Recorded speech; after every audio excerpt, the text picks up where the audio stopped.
Hello, protocols, packets, and programs. I once knew a developer who thought secure code can be written by a bot. So they gave it a try with generative AI. And now, with hindsight, I think they think not. Which means this week we talk with Matias Madou about the critical foundation of critical thinking in creating secure code with humans and some LLMs. Grab some tokens and stay tuned for Application Security Weekly. This is a Security Weekly production for security professionals by security professionals. Please visit securityweekly.com/subscribe to subscribe to all the shows on our network. It's the show to learn the latest tools and techniques to understand DevOps, applications, and the cloud. Your trusted source for the latest AppSec news. It's time for Application Security Weekly. Ransomware, supply chain attacks, 0 days. Cyber threats don't wait, and neither should your defenses. With ThreatLocker, you're not just reacting to threats, you're stopping them before they start. Our Zero Trust endpoint protection locks down your environment with pinpoint control over what's allowed to run and what's not. No guesswork, no blind spots. Just proactive, built-for-now security that keeps your business moving. Want to see how a true default deny strategy works? Head over to securityweekly.com/threatlocker and take the first step towards shutting the door on threats before they even knock. Generative AI is powerful, but it comes with real risks, from prompt injection to data leakage misuse and agentic AI. The OWASP Gen AI Security Project unites a global community of expert practitioners who tackle these challenges every day. Together, they've built practical playbooks, adoption guides, and the OWASP Top 10 for LLMs, resources any team can apply right now to strengthen AI security. And it doesn't stop there. This is open source, built by practitioners, for practitioners, working together to secure generative AI. Visit securityweekly.com/OWASP to use the playbooks and join the effort to protect tomorrow's intelligence today. This is episode 357, recorded November 17th, 2025. I'm your host, Mike Shima, and finally, I'm back here with Mr. John Kinsella. It feels like ages, John. Gremlins are going to stay quiet, like either the water-leaking roof gremlins or the orc gremlins or my pager. And I had a question. Did you write that limerick yourself, or did you get LLM to help you? Oh, good Lord. All handwritten myself. No LLMs produced this. I have self-respect, John. Someone else who I'm excited to see with us today is Matias Madou. He's a security expert, a researcher, and CTO and co-founder of Secure Code Warrior. He obtained his PhD in application security from Ghent University, focusing on static analysis solutions. Then joined Fortify in the US, where he realized that it was insufficient to solely detect code problems without aiding developers in writing secure code. I'm sensing a theme. This inspired him to develop products that assist developers, alleviate the burden of security, and exceed customers' expectations. Here today to meet or exceed our expectations is Matias. Hello, Matias. Thanks for joining us. Thank you so much for having me, Mike. It's great to see you back on this podcast. Indeed. And I think it's been a little over a year since we last chatted with you. But the focus, once again, of course, is on secure coding and how to deliver it. And since we last talked with you, LLMs obviously are writing lots of code or being prompted to write lots of code. And people are accepting it, reviewing it, looking at it. I guess maybe to sort of set the stage here, you're a developer, you're using AI. What does secure coding look like from your perspective? How have you had to change or rethink the approach to teaching secure coding? So first of all, I think something dramatically changed earlier this year. I think, up until December 2024, it was more playing around and messing around with AI and see if that thing could do anything meaningful. But from January on, I think something dramatically changed. And now we're really using AI and coders are really, asking the questions and copy pasting stuff back into the code. Especially with the age of agentic AI that came out, something dramatically changed. People embrace it. It's just happening. So good question. Like how do you upskill people? What should they know and what should they essentially not know? Because that's also a thing. And for us, it really means bringing critical thinking back to the developer. One thing I've noticed is that we blindly trust those AI systems, and not only developers. The best test you can do is if you know about a certain field, ask ChatGPT a question. If you master that field, just ask ChatGPT a question. And the answer that comes back, you'll be like, ooh, that's not entirely correct over here, or ooh, that can be done better. The interesting part is if you then ask a question to ChatGPT about the field that you do not master, ask something and you'll be like, ooh, that's pretty interesting. I'm convinced. Without Yeah. asking any questions. Isn't that crazy? And then the kicker is, of course, like, when do you ask ChatGPT a question? When you know the field, or when you do not know the field? So quite often. Yeah, it's and I when you need definitely help. throughout you mentioned, we've both mentioned critical thinking so far, and that's going to be kind of an underlying theme. And Yep. but before I dive into that immediately, I want to continue talking about like the coding, the AI aspect, Absolutely. because we had an interview a little bit before, and the guest was explaining how they'd seen that if you provide a more elaborate prompt to a Gen AI, you can get more secure code, or you can see like, remember to use prepared statements, and this is what prepared statements look like, or remember the OWASP top 10. And it's a little bit of the joke that John and I have about why isn't secure coding for LLMs just blah, blah, blah, blah, blah, comma, but make it secure? Like, what do you actually need to teach much to humans, or do we need to just be retraining all of the LLMs to dump out secure code, and humans don't necessarily matter here? Well, so difficult to answer that question for a couple of reasons. So first of all, if you ask that question today and you say, "Hey, make it secure," essentially, you can elaborate on what secure means, but still, if you ask it today, you can get a secure answer. If you ask it tomorrow, you can get a different answer. They are non-deterministic systems. If you think about AI fixers, well, quite often it goes well. Quite often sometimes it does not go well. And the thing is, AI fixers are nothing new. Like, fixing code has been around for a long, long time, 20 years ago, and now I'm going to date myself. In IntelliJ, we figured out that there is a quick fix technology. With Alt-Enter, you could fix code, and you could even configure that. And that was rules driven, which means it always produces a correct output.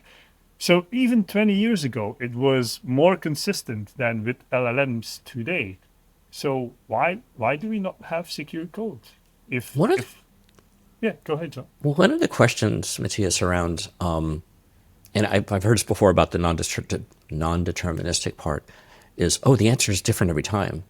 But what makes it a little bit worse than that is, when is it right or when is it wrong? Because you can be right multiple times, right? You don't have to have one way to do this, but that's the tricky part, coming back to, as you're saying, like if it's this field where you're an expert and you can ask a question, see the mistake, but if it's not, so like how I would like to think that many of the times it's fixing it, it's getting it right. Yeah. But even then, so let's assume that it's most of the times correct. Like back in the day, we had that technology. So it's still the same question. Why are we not fixing code? Why is it not secure? And one thing that I've seen in the field is, so I know about the case study where they were using a fixer, and developers were fixing the code, but they were not checking it into the repository. And that's pretty interesting, right? So the LLM solution, the AI fixer, was doing it for them on their machine, and still developers were like, I'm not going to check this in. And the reason was pretty interesting. They're like, because I do not know why this is a fix. I do not understand, like, my name is going to be attached to this piece of code, and I do not understand the fix. I do not understand why this is better or why this is more secure than the previous version. So there's still something there. There's still, even if an LLM can do everything, you need to have the confidence to take that on your own, as your own stuff, and say, yes, I'm behind this piece of code and I'm going to check it in.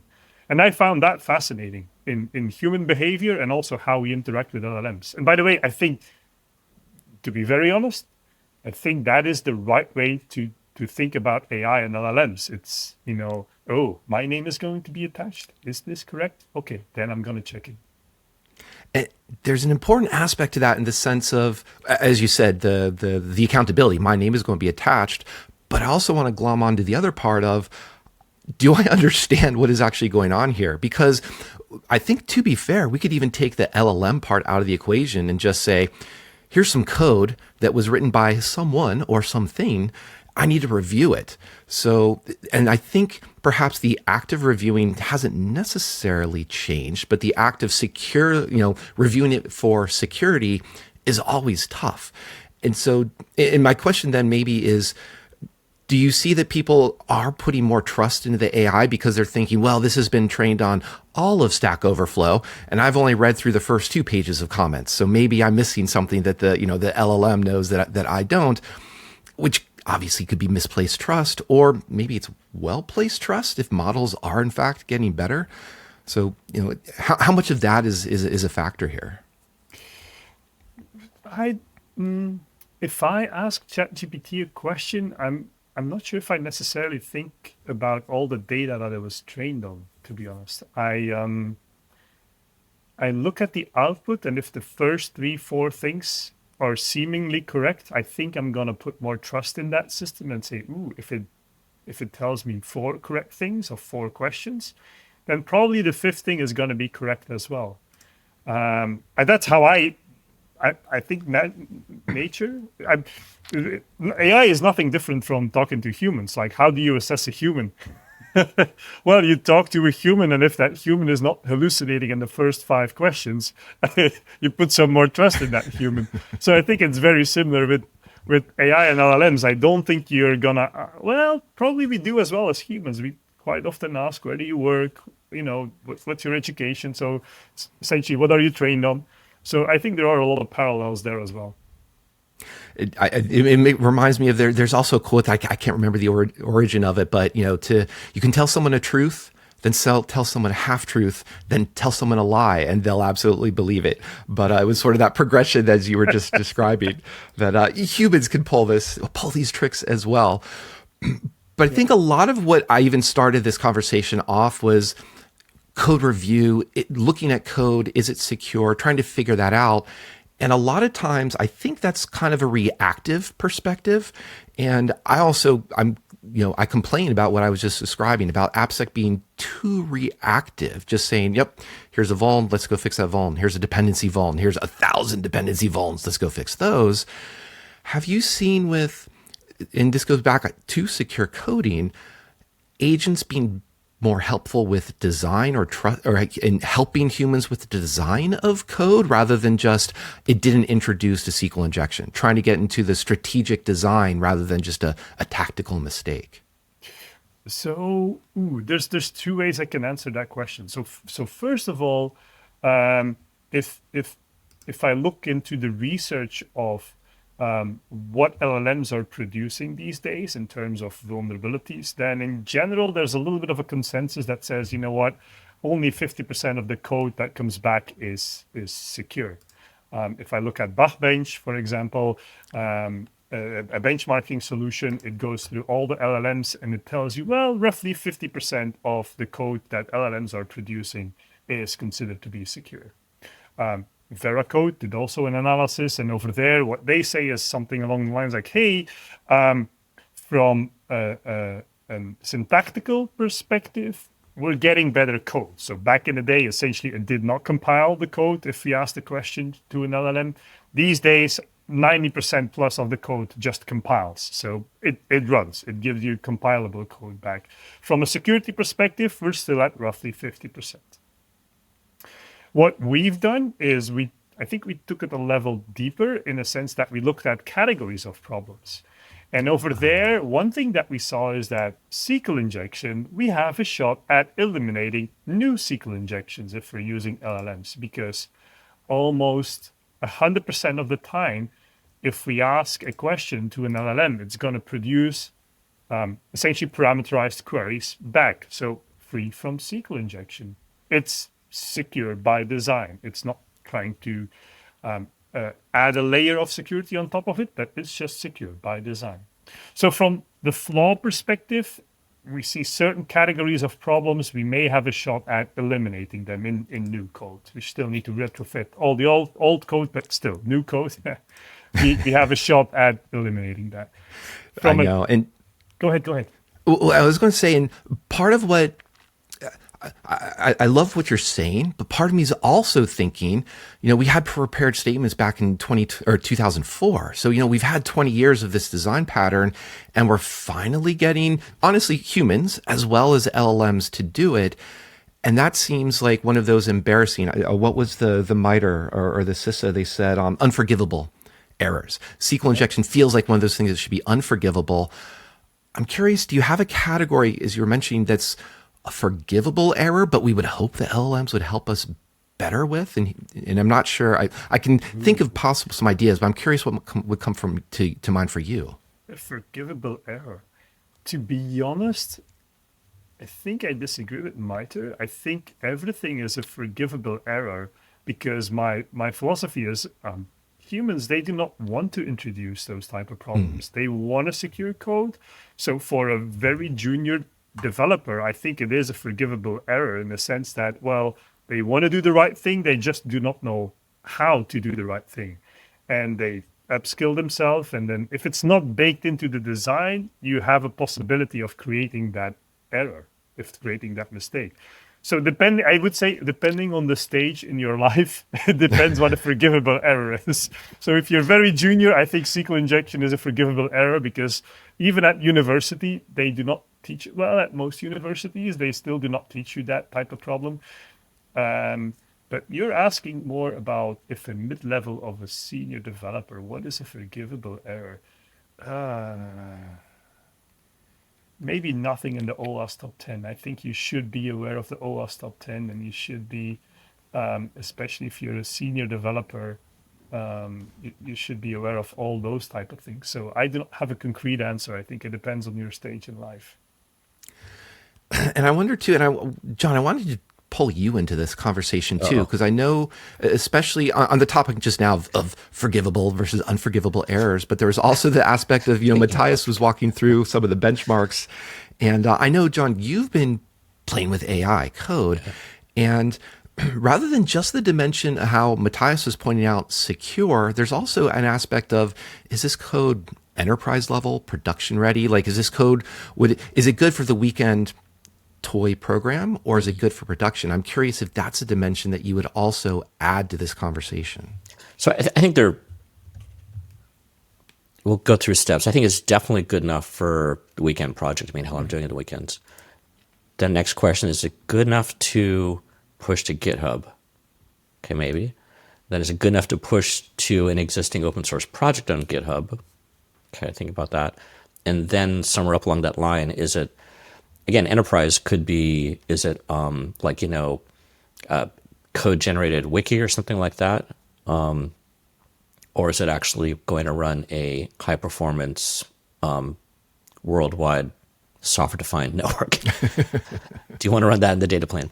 And I think, so there's two parts to it. One is, I think I agree with where Matias is coming from on like, when do you trust it, when do you not?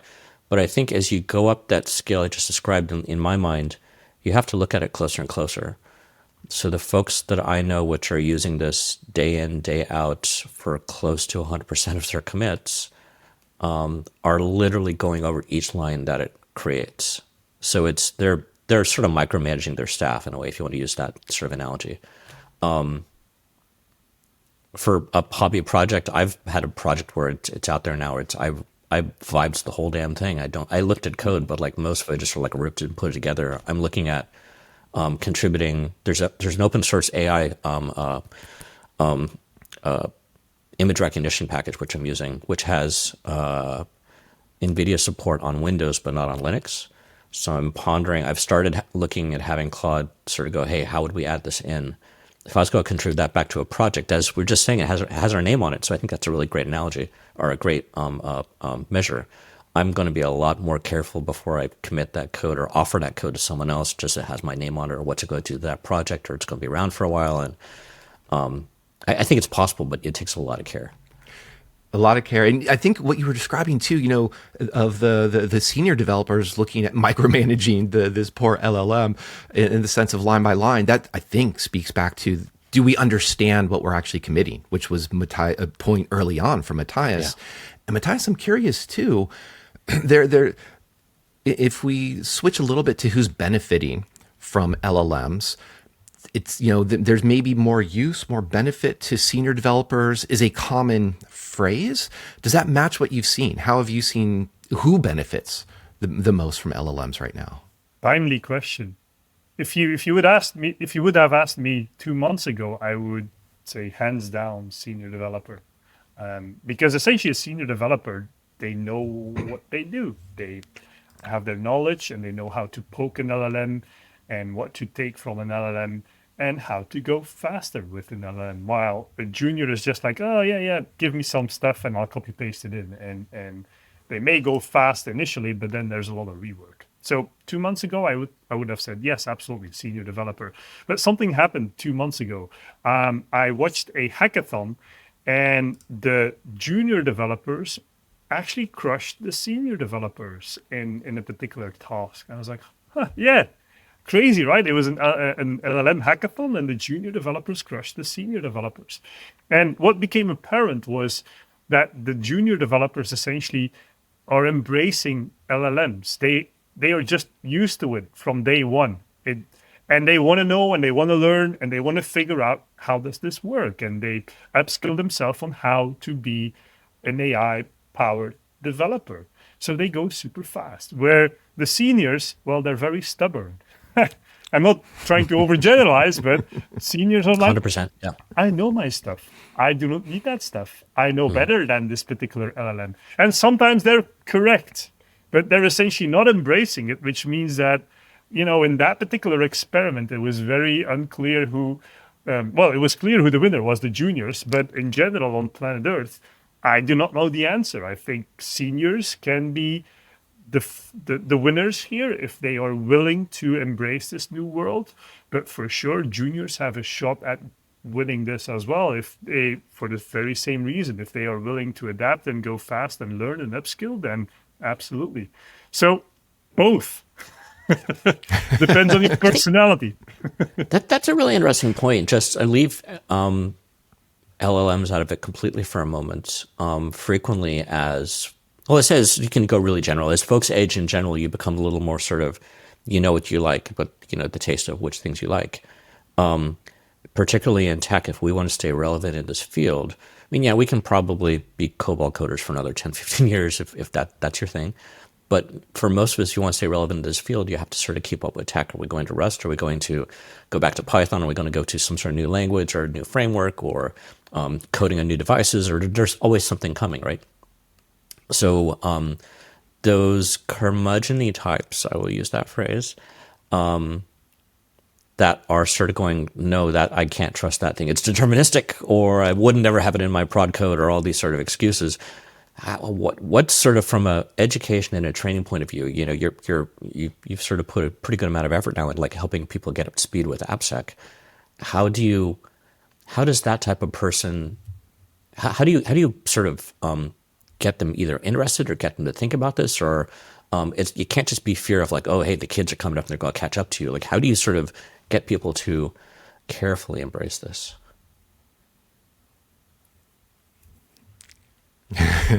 That's the good question. That's why nobody wants to answer first. But Matias, I'll give you maybe a moment to ponder while I prep my answer with.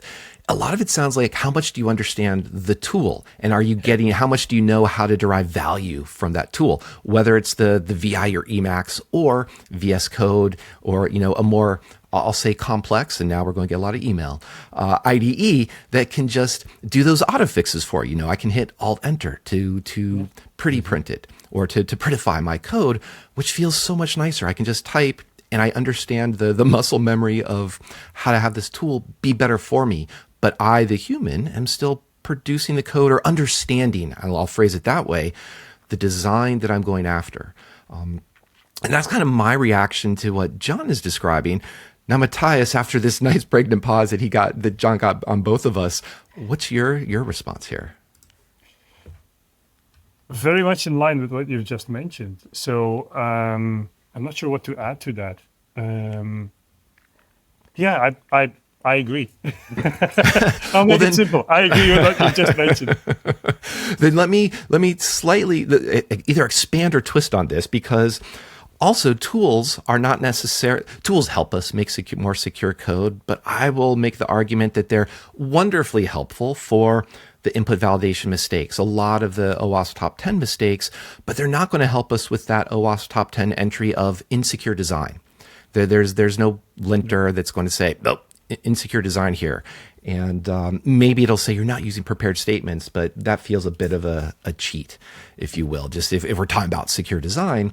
So we mentioned, let's go down to that topic of critical thinking. Critical thinking and threat modeling are pretty closely related in the sense of, I have this application, what could go wrong? Or what am I trying to build that's either robust or, spans this global network like John was alluding to?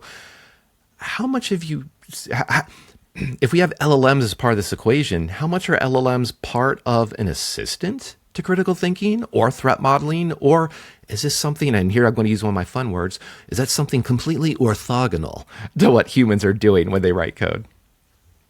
No, threat modeling is pretty interesting because also in the market, you see a lot of new threat modeling companies based on AI. There's clearly something there. But let's go a little bit, I would say go to the fundamentals first of threat modeling and software developers.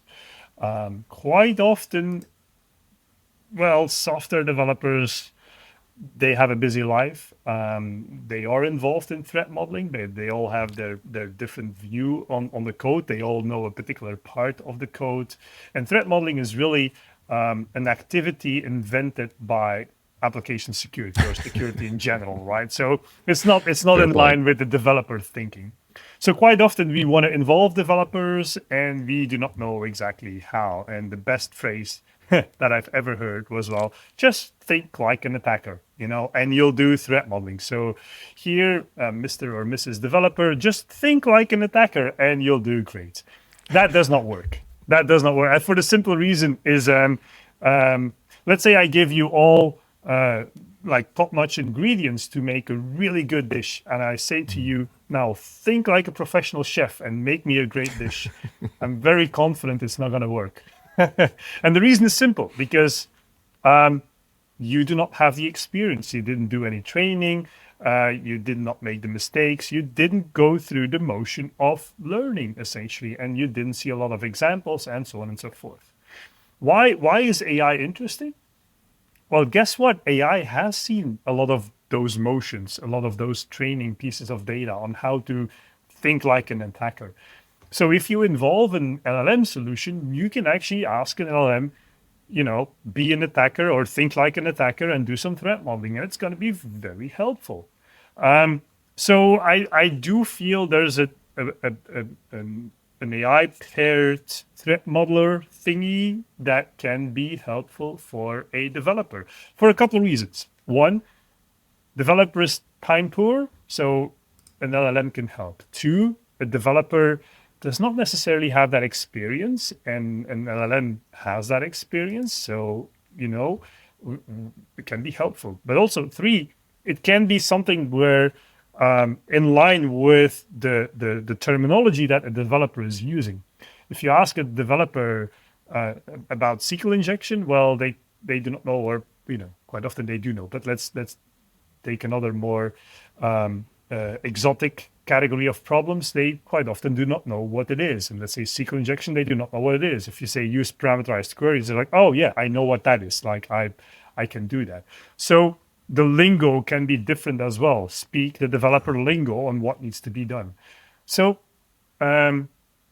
threat modeling, I do feel there's something there from an LLM perspective. We've made some really good templates that you can get started with and that you can update to think like an attacker. And I think The last part, what you just said, sounds to me the where there's a potential, that glimmer of hope, in sense of here's some templates, because a little bit of it falls into the, if I'm not an expert on security, how do I ask informed questions or focus an LLM to look at my code to give me useful feedback? Because, and that goes back to the joke of, but make it secure. If I just say, build me a threat model, is this secure? Maybe I'll get back a list, but without any security expertise of my own, it might be hard to figure out what is the risk associated with this versus what is the design problem here. Yeah. And that's why I'd be curious if, I don't know if John or you, Matias, have played with any of the threat modeling in person to be able to say, this is generic, basically kind of regurgitating the OWASP top 10 versus it has the context of the actual application you're building, and it's saying over here in this line, you're taking some action before you verified the authentication. And so now you have an authorization bypass, something like that. And I'm mostly scrambling for a proper question here just because I personally haven't found it valuable and found those things useful. So Matias, I'm curious how you've seen, maybe here's the question, how you've seen people react to that idea of, we're trying to get beyond, I think this conversation is more beyond spot the vuln, spot where the SQL injection is, and spot the design problem or apply your critical thinking to the design, to the security. That feels like a tougher thing to train, a tougher thing to educate. How have you seen developers respond to that type of education? So first of all, in your description, I think the advantage that we have with LLMs is that it can actually pull from a lot of different sources. Yes. So if we're starting with a threat modeling exercise, I feel that the context that is given to a developer is much richer than what we used to do back in the day. Let's say we did a whiteboard session and we do a threat modeling whiteboard session. You cannot have the 10 developers that worked on the project into the room. You probably have only 3 people. So you're missing a lot of context. These days, if you have an LLM and you put everything into a notebook, an LLM notebook, well, you have the entire context. So first of all, I think that is an advantage. For the developers then, I would assume we need to help them a lot with, hey, these are samples or examples of, hey, we have the full context. Now these are a couple templates on how the LLM can think like an attacker. If you add those type of things in there, at least we can have a baseline. So I think that the training or the education piece for a developer is much more, how do I use all these tools and how do I make sense of these tools? And I still need to know my stuff. Don't get me wrong. It's not going to replace you, but you can go faster. You know how to essentially make the context. You know how to use those templates. It's still your job to do the critical thinking and to put everything together, but you're going to go faster. Otherwise, you had to make that context yourself in the room with 10 people for 3 hours. Well, you couldn't do the digestion. You had to do the digestion as well, but you can go faster. And then I'm glad you mentioned faster, because one of my go-to questions is always, how do we measure, or how do we know we're doing any better? Because we could maybe talk about, has the number of vulns gone down, in the sense of are developers more aware of security? Are our LLMs producing more secure code, et cetera? So I do want to pose that to you now. How do we know our code is getting better? Or let me be slightly more, I don't know how much more accurate this is, but more secure. I almost put in scare quotes. Tricky question, especially in AppSec, for 2 reasons. So first of all, it's in general a really hard question. Is 7 vulnerabilities better than 9? I don't know. It depends on the application. It depends on, is it exposed to the internet? It depends if those 7 are SQL injection and those 9 are just whatever, log forging problems. Well, so very hard question. That's one. We're really bad at that part. We tell you we have 7 criticals, but that doesn't mean anything. The second part is there's not a lot of references or benchmarking. If your company has 9, and let's say we have a system that we can define those 9 and criticality and CV and CWE, whatever, then the question is, if you have those 9, how many does your counterpart have? Or how many, if you're in banking, how much on average does a financial institution has? We have no clue, right? Quite often a CISO has a group of CISO friends where they can bounce off like, hey, how many do you have? Oh, I have 7. Oh, I have 9. Oh, okay, I'm doing better. Or I'm doing worse. But it's a very small subset. Okay, so I think what I'm trying to say here is I think we need to be a little bit more open with our data and trying to create some benchmarking. But that's really, really hard. I need to make myself a little bit vulnerable and say that I have 9 problems. Can you tell me how many problems you have? And can we actually scale them? Yeah, and I think part of that pulls into the DevOps, the DORA metrics. Talk to things like resiliency, time to release, or time to remediation that feel also developer-oriented language, which also feel, and the reason I bring that up is that seems like a more constructive way to measure things that we want to influence and can influence in the sense of, I think we can still influence vulnerabilities. But you pointed out very, very importantly, a vuln is not the same as risk. Even a CVSS score is just severity. They will say that up front. It's not risk. Yeah. So DORA, we do not have the DORA metrics for AppSec, and I thought about that and tried to get my head around that, and I couldn't, to be honest. All I could, in our world, in the upskilling world, all we could think of is like, hey, can you at least measure a group of people and figure out how good that group of people is in writing secure code?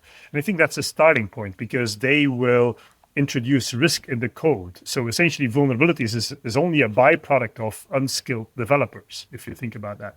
So my philosophy is, if you can measure at least your population of software developers, then you can hopefully compare that to a group of software developers, to a benchmark which we've created, to at least give you an indication of, hey, this is my group of people, and I know where I'm in the pack. I'm ahead of the curve or I'm behind the curve, so I can roughly know what the static analysis solution will find. Because if I know that I'm very far behind the curve, I know if I'm going to buy into a static analysis solution, I actually know the answer.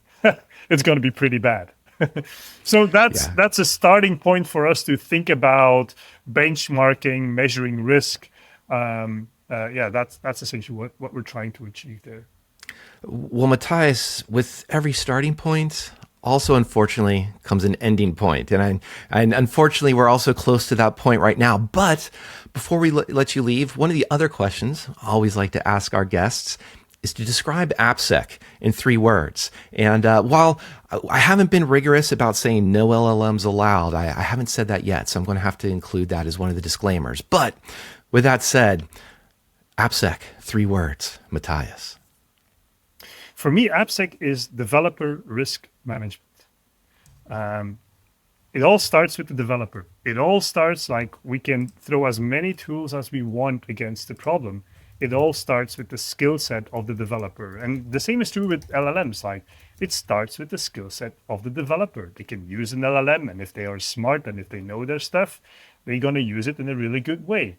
But that's where it all starts. AppSec for me is developer risk management. If we get that under control, if we have a group of really skilled people that know what they're doing, they're going to figure this out. And they're going to figure out what tools to use, how to code, how to make it secure, and they're going to move forward. But if we do not have that, we can throw as many tools as we want against the problem. It's never going to happen. It's a people problem. People quite often think it's not a people problem. It truly is a people problem. Truly is. And I think one of the themes here is, even with LLMs as assistants, it still remains that people problem, because we, as hopefully people, want to understand the code we're committing, and as both you and John pointed out, putting our name to it. But you put your name, I think, Matias, to a wonderful conversation with us. I want to thank you for that. This has been really enjoyable. Thanks for having me. Also want to thank John as well, and thank all of you for listening. We're going to take a quick break now and return with news of the week.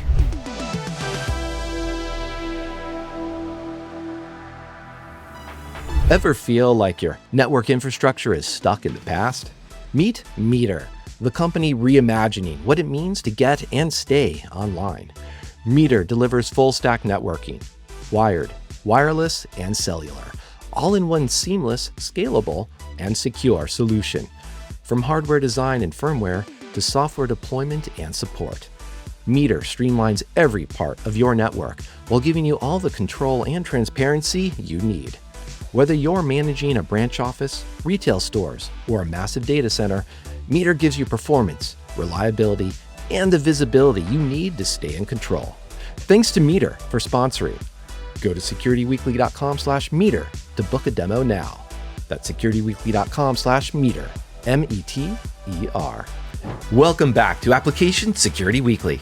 We just talked with Matias Madou about secure coding and training a mindset for secure code in a world with LLMs, and perhaps more importantly, LLMs as tools or trusted sources of knowledge. I'm your host, Mike Shima, and I'm here with my trusted source of knowledge, John Kinsella. Good to have you back, John. Your bar for trust is pretty low, but okay. Well, that's because I do exercise critical thinking. And that was one of the themes that we honestly didn't have enough time to go into with Matias and you, of course, last segment, is the critical thinking and just what does critical thinking mean, or how do you train? How do you educate critical thinking? I did want to throw out there, just as an afterthought, there's a wonderful book, admittedly a bit old, by Carl Sagan called The Demon Haunted World that is obviously not about application security, even though it sounds like a book about C, but it brings in the idea of numeracy, science, analysis, skepticism, and I think it's written in a very approachable way, and I think that would be one of my starting points for how we would discuss critical thinking. So I wanted to share that with you because you're my captive audience, and with our audience as well, who's hopefully going to enjoy the rest of the news we're about to talk about. I'm adding it to my my wish list. Yeah, we were talking about this off air, and it's I think it sort of does nail what is that core part around. As I was saying, you might get a non-deterministic response from an LLM, and it could be different over 5 tries or 5 days. But the question is, when is it right or when is it wrong? And that's sort of it is a critical thinking thing. So we all need to do a little more of that. A little more of that, indeed, across many domains. And one of those domains, for example, would be programming languages. And here I have an article straight from the Go blog about Go's Sweet 16. So happy birthday, Go. This was from 14th of November, 2025. So just last Friday, I think, if I know how to use a calendar. But in any case, the thing that really stood out to me was 2 aspects. One, there's a nice callback to I think something we covered over the summer, it was added in Go 1.24, which was travel-resistant file system access. So the language introduced os.root API, which is basically a way to remove the footgun cliche that existed in C, C++, and honestly, a lot other languages. This is not a memory safety issue. But Go created their API to make it much harder to do my favorite vulnerability, path traversal. It had some edge cases where it's not a complete design fix, depending on the operating system, the ecosystem you're in. But it's one of those examples that the language is trying to be safe by default and safe by design, and this just happens to not be a memory safety issue, which I think is a big positive there. Another aspect, they do give a nod to how Go is being used by agents.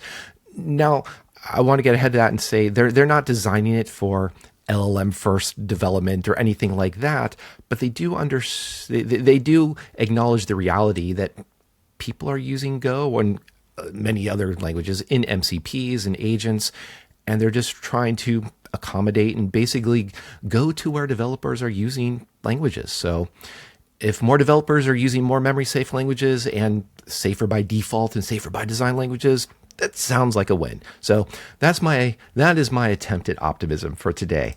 How do we draw you into this, John? God,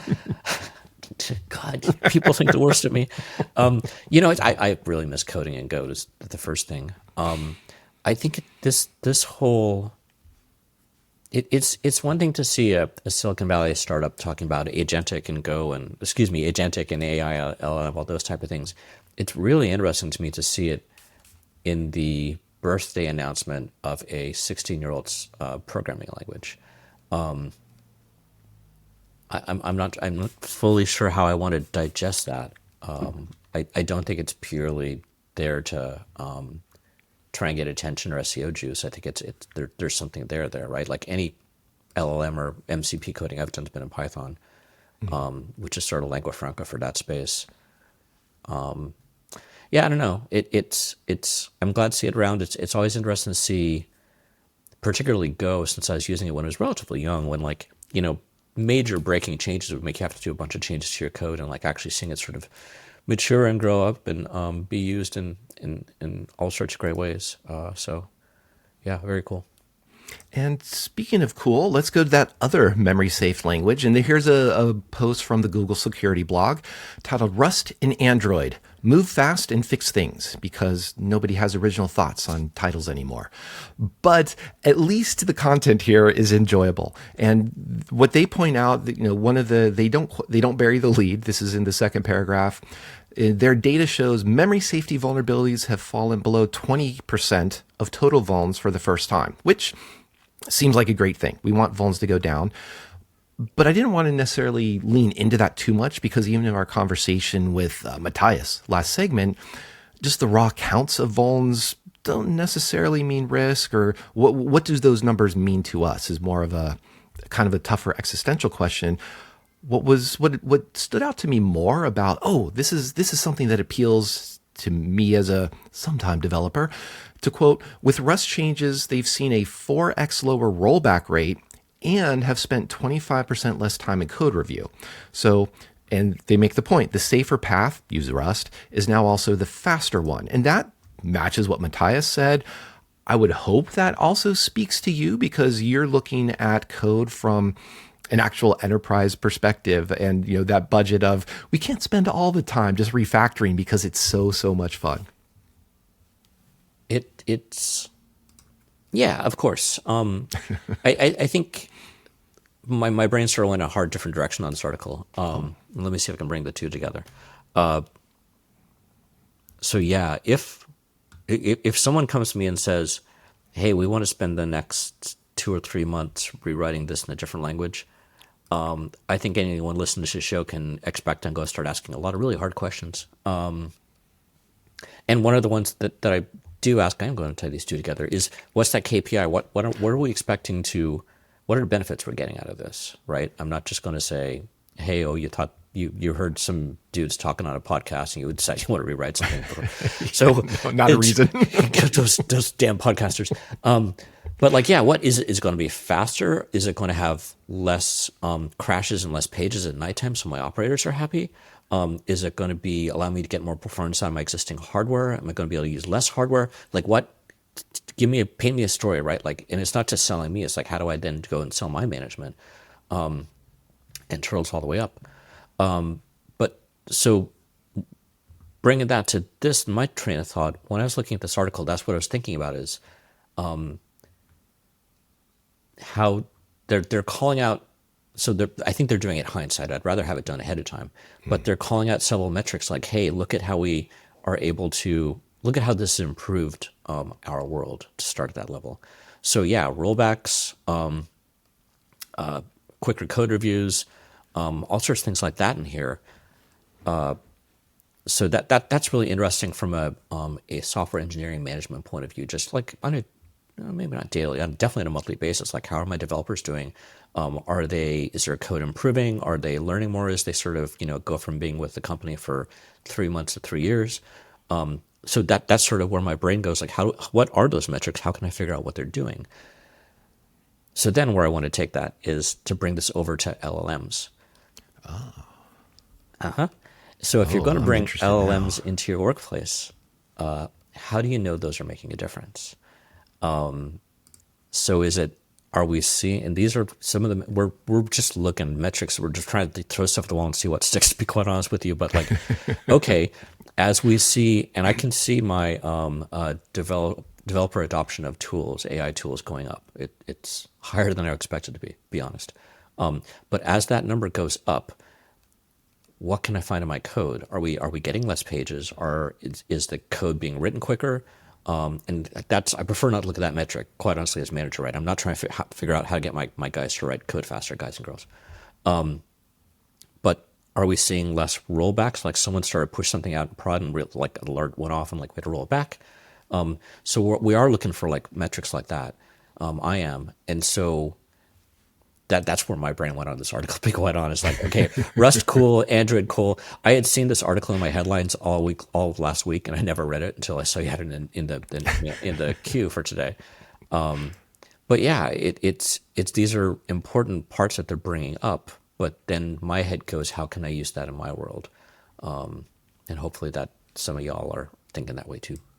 Yeah, and I think that highlights too the article. This one does even make a nod towards the DORA metrics, and I think what I've seen too, if we pull LLMs into this conversation, I struggle and just have to use my exasperated voice because I see so many things that seem like they're regressing to the idea of throughput, the velocity of delivering software changes, and which is just getting how many commits did you do? How many lines of code have you committed? Which you even explicitly were saying that was the subtext of you're saying you don't measure people on that. And hopefully no one is these days because that seems so misguided. Sorry. Yeah. Okay. Calm. I've heard of people at other companies. Yes. It's not my coworkers, but I'm very aware. Yeah. Yeah, I definitely can't disagree with you. I'm not mad, I'm just disappointed. But the point there was like the first bullet is throughput. The second one is stability as defined in the quality of those changes. Like, what is the code we're committing? And you just gave us a great description in that 1 or 2 minutes of how it's help. Are the operators having a better time? Just why did we bother? What was the value we're getting out of those changes? And was it attributable to LLM? Or honestly, just the humans. And I'll talk a little more for a second because like this is really where my headspace is. As a senior software engineering manager type person, I care about my teams being happy. I want them to like where they're working. Believe it or not, I know there's people out there who think that's not the case. I really want people to like coming to work. So those things I sort of ticked off. Like I know if people spend too much time in code reviews, they mentioned in this article too. Think about why a software developer goes into software development or decides they want to work at Microsoft or Amazon or Oracle or whoever, right? It's because they want to go and write great software and like be part of that thing, right? They're looking for money too, but they usually want to sort of do that. So they're not coming usually to that gig to spend half their life in DevOps code. They're not coming to that gig to be woken up at 3 o'clock in the morning because some other person wrote something and like it went bang.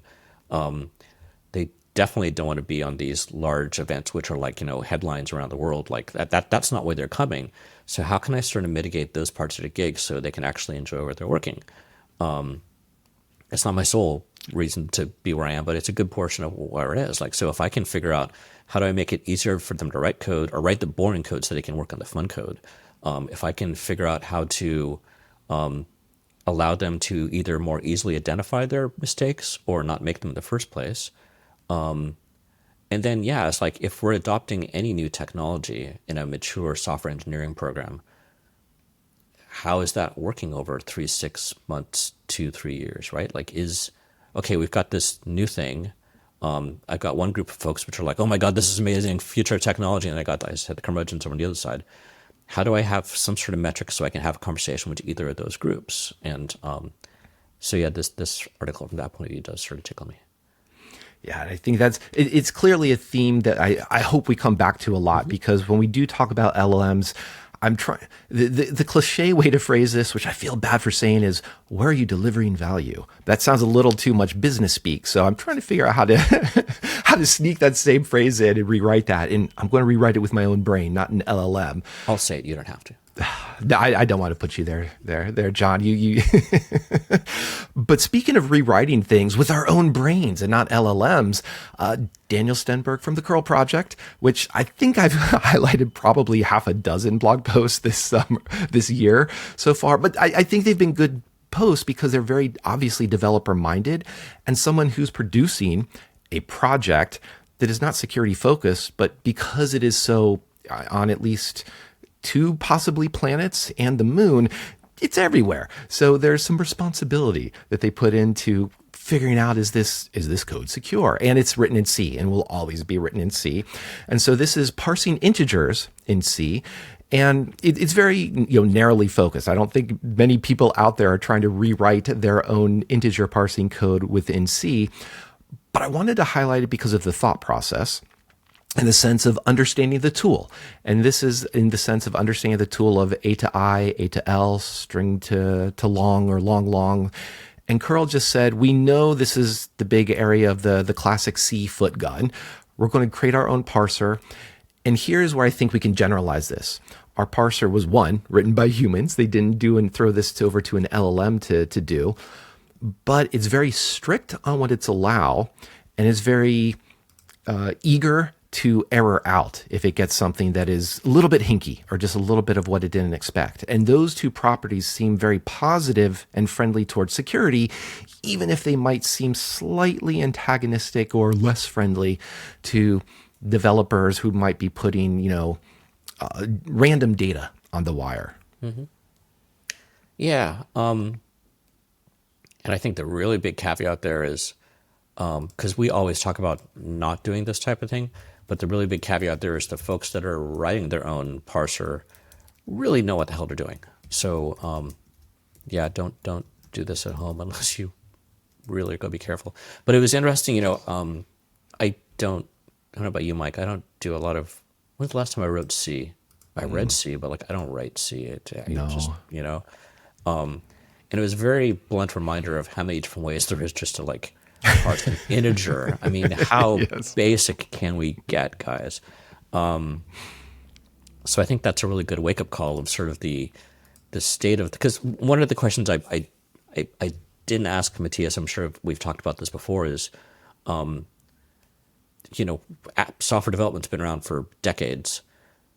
It feels like, it was when you were talking about the I use the phrase sin, but you were talking about unconscionable mistakes. And the fact that we still have application security as a vertical in 2025, to me, is sort of a bit of a unconscionable mistake. And this is sort of the reason, though, a really great example of why that exists. It's just to do the most basic thing, just sounds basic. Just sounds basic, which also another programming language, my first one on the Commodore 64. But I think there's also, I try to pull in themes of articles as well and compare the work that, obviously these are, as you mentioned, these are some coders who love to code. They're also obviously not doing this for the money, because curl, open source project, but infamously doesn't get a lot of funding from all of the millions of people or even the dozens of huge organizations that consume it. But compare using C, and as you said, the so many different ways to parse an integer, to parse a number, let me even just say, versus what Go is doing, and trying to make things secure by default, secure by design. So there is only one way that's actually universal across all of the environments it can build to. And you also get some incidental things like API compatibility, backwards compatibility. The static compilation is a very deliberate choice of Go. So there's a lot of, I think, interesting things that we might get into the weeds of, which, as you were saying, I'll just kind of riff on, becomes very much a developer security weekly, or just developer weekly. And yeah, this podcast, I will also, maybe of the second to admit, because you said it first, shouldn't exist. We need to be putting ourselves out of a job. This is why are we even here? Yeah. And in one on that theme of why are we even here, I do, John, have to bring up LLMs once more, but this is only in the sense of sandboxing them. So here's a very brief blog post from the Cloud Native Computing Foundation about Lima becomes a CNCF incubating project. So this is up its maturity level. It's just gotten a little bit more attention. It's obviously gotten some traction within a user community and a developer community. So it's, I forget what the other layers are, or levels are of projects. Hopefully you'll be able to help me out here. But the reason I grabbed it was just, here is Lima, short for Linux machines, as I'm just going to read from the article. Really, the focus here is actually, it's an old project that seems like it's getting new life as a way to sandbox LLMs or sandbox agents. And I thought that was kind of interesting just to say, here are tools getting new life or maybe getting a breath of life because MCPs, agents are so popular. And here is a way to try to apply some security around them, since we know that prompt injection and other aspects of, we can't quite solve within the agents or MCPs. So that's the best I can say. I'm turning to you to add some richer context around this. Oh boy. So first I had to go back to the still wonderful CNCF landscape chart. It's at landscape.cncf.io. So I know there's incubating and graduated. There's one or two other categories, but they're not popping out at me. And I'm just sort of like looking as I talk, so I'm just going to keep going. So Lima first crossed my path back when the cool hip kids were trying to get away from Docker on their Macs when they were doing licensing things. Sorry, guys. But yeah, so Lima is started off as sort of just another way an easier way to run virtual machines and using VirtualBox or things like that. And then it was still sort of difficult to use. So on the Mac, people came out with something called Coleum. I think it's cross-platform now. So with Coleum, I could fire up a Linux VM on my Mac pretty easily and then run, Docker or whatever other variants in there. And then that's how I first came across it. It wasn't really 100% compatible with the Docker type stuff, but close enough for many things. And that's a whole different world. And anyways, I think you hinted at it. But what was interesting to me, again, in this one, after we were talking about Go and LLMs and MCPs and agenticness, here they're mentioning it again in this one. And it seems like a decent use case to me. I'll say the use case first is running, if you go do a coding agent, run it in a VM, don't run it on your personal machine directly.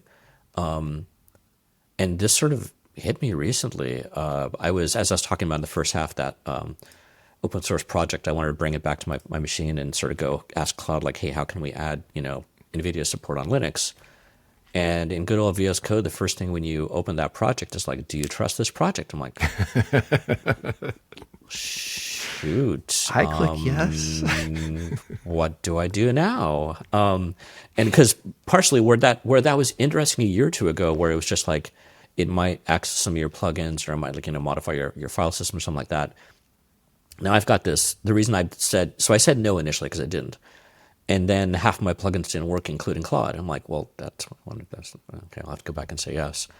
Okay, but now we've seen these examples of files that could be in there that could give it instructions, and I'm like, well, my backups are good, so I guess we'll see what happens. But yeah, I mean, and I had been thinking I would do SSH development onto another machine here. But yeah, I think in a VM, I really need to get some practice with that because that sounds like a way to keep my sanity, if nothing else. So glad to see they're incubating. Glad to see that. And Application Security Weekly Podcast has a new motto: "My backups are good." So I love that.